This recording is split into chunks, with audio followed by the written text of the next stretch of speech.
Telangana anganwadi teachers and helpers union workers CIT రాష్ట్ర committee పిలుపు మేరకు రాష్ట్ర వ్యాప్తంగా అన్ని జిల్లా కేంద్రాలలో మంత్రుల ఇండ్ల ముట్టడి అనేది మా రాష్ట్ర కమిటీ పిలిపించింది.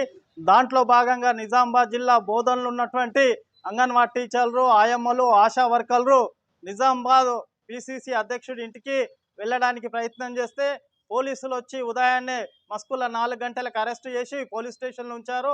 ప్రధానంగా మేము రాష్ట్ర ప్రభుత్వానికి అడుగుతున్నది ఒకటే, అయ్యా మీరు గతంలో ఉన్నటువంటి బీఆర్ఎస్ పార్టీ పరిపాలన 10 ఏళ్ళలో సరిగ్గా లేదు, మా పరిపాలన వస్తే మీ కార్మికుల సమస్యలన్నీ పరిష్కారం చేస్తామని ఆ ప్రభుత్వం పైన మేము సమ్మె చేస్తూ ఉంటే మా సమ్మెలోకి వచ్చి పిసిసి అధ్యక్షుడు అట్లాగే రేవంత్ రెడ్డి అందరూ మంత్రులు ఎమ్మెల్యేలు హామీలు ఇచ్చిపోయినరు.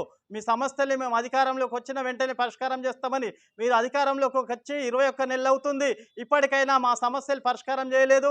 ఈ సందర్భంగా అనేక సార్లు రాష్ట్రంలో మండలాల్లో జిల్లాలలో మీకు వినతి పత్రాలు ఇచ్చినాం, ధర్నాలు చేసినాం, పోరాటాలు చేసినాం, అయినా ప్రభుత్వం స్పందించలేదు. కాబట్టి ఈరోజు మంత్రుల ఇండ్ల ముట్టడి పెట్టుకున్నాం.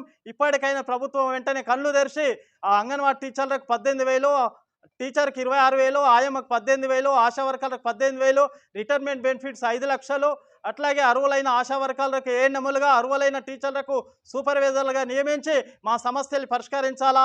లేని పక్షంలో రాష్ట్ర వ్యాప్తంగా కార్మికులు, ఉద్యోగులు, రైతులు, ప్రజలు తిరగబడి మీ ప్రభుత్వాన్ని కూలగొట్టి వామపక్ష ప్రభుత్వాన్ని అధికారంలోకి తెస్తారని ఈ ప్రభుత్వాన్ని హెచ్చరిస్తున్నాం.